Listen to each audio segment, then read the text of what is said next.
कोई हो यार लेवल क्या है?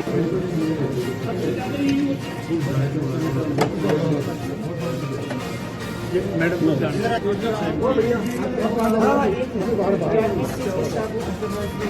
क्या करते हो? ना बाहर पड़ी हुई अंदर ऑफिस में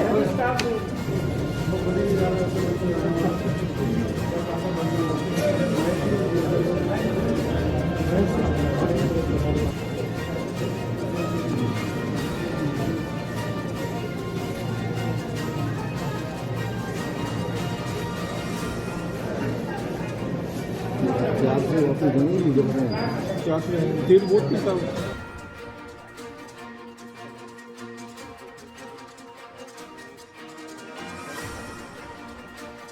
को मिल सकती है वो लोग यहाँ मुहैया करा रहे हैं। और रोड पर क्योंकि वो हादसा, क्योंकि इसमें ऑयल टैंकर इन्वॉल्व था, इतनी आग लगी और बड़ा एक भीषण हादसा हुआ, मुझे लगता है कि इससे हम सब बहुत दुखी हैं। लेकिन मैं चाहूँगा कि इस पर हम लोग जांच अवश्य करें, किन कारणों से इतना बड़ा हादसा हुआ। अगर वहाँ पर ट्रैफिक नियम की बात है, रोड कंस्ट्रक्शन की बात है, इनकम्प्लीट कंस्ट्रक्शन की बात है, या हाईवे पे जिस प्रकार की सावधानी बरतनी चाहिए हमने नहीं बरती है, उसका अध्ययन करना पड़ेगा। क्योंकि जैसे आबादी बढ़ रही है, यातायात के साधन बढ़ रहे हैं, उसी तरह हमारे एक्सीडेंट्स बढ़ रहे हैं। और एक्सीडेंट्स न सिर्फ राजस्थान में, पूरे देश में बढ़ रहे हैं। लेकिन सरकारों को इस पर बहुत गंभीरता से ध्यान देना पड़ेगा कि हम सेफ्टी नॉर्म्स को हम फॉलो कर रहे हैं कि नहीं कर रहे हैं।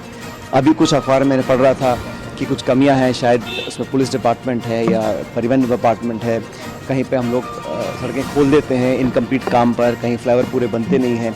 और वो जो जंक्शन है वहाँ हमेशा ही बहुत महीनों से जाम लगता था। कई बार मैं भी जाम में फंसा हूँ, लेकिन इस प्रकार का हादसा होगा कल्पना नहीं करी थी। इसलिए आने वाले समय में अगर हमें ऐसी घटनाओं से बचना है तो बहुत सावधानी बरतनी पड़ेगी, न सिर्फ सरकार को, लेकिन जो लोग भी हैं, हम लोग भी जो सड़कों पर चलते हैं, थोड़ी सावधानी से काम करें। क्योंकि जिस प्रकार आग लगी है, लोगों की मौत, मैं देखकर बड़ा मन खराब हुआ। क्योंकि 70% 80% बर्न्स लोगों को हैं जो अभी आईसीयू भर्ती हैं और बहुतों की मौत हुई है। मैं बड़ा दुख हम सब लोगों को, उम्मीद करता हूं कि ऐसी घटना कभी ना हो। मटकों के लिए सरकार से कोई विशेष मांग? नहीं, सरकार ने, जहां मेरी जानकारी, सरकार ने कुछ आर्थिक मदद लोगों को दी है। और भी अगर जरूरत पड़े तो सरकार को करना चाहिए, ना सिर्फ राज्य सरकार को लेकिन केंद्र सरकार को भी। क्योंकि ये अधिकांश जो लोग थे वो बहुत साधन संपन्न नहीं थे और वर्किंग क्लास के लोग थे। तो उनकी जितनी सहायता हो सकती है करनी चाहिए, सरकार को भी, हम सब लोगों को करनी चाहिए। लेकिन ये 14 लोगों की अब तक मौत हो चुकी है और काफ़ी लोग अभी और क्रिटिकल हैं। कितने और बच पाएंगे ये डॉक्टर साहब नहीं बता पा रहे हैं। लेकिन किसको मानते हैं? देखो, इसमें जांच करनी चाहिए कि इसमें कौन जिम्मेदार है। वाहन चालक है या लापरवाही हुई है, कहीं ओवरसाइट हुई है, कहीं सेफ्टी नॉर्म्स का उल्लंघन लोगों ने किया है, कौन लोग इन्वॉल्व थे, इस पर तो जांच पूरी होनी चाहिए।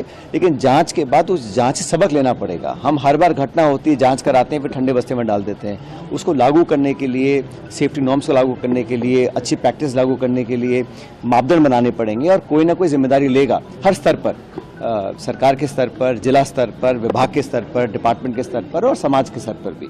लेकिन इस प्रकार की घटना होने से पूरे देश में आज एक शोक का माहौल है और मैं दोबारा जो जिनकी मौतें हुई हैं उन सब के परिजनों को अपनी सांत्वना देना चाहता हूं और उम्मीद करता हूं कि जो लोग अभी हॉस्पिटल में हैं ये सब बहुत जल्दी स्वस्थ हो जाए। स्थानीय लोगों का मानना है कि वो जो कट है वो लंबे समय से इसी तरह की वहाँ पर बनी रहती है दुर्घटना की। पहले छोटी मोटी घटनाएं हुई है।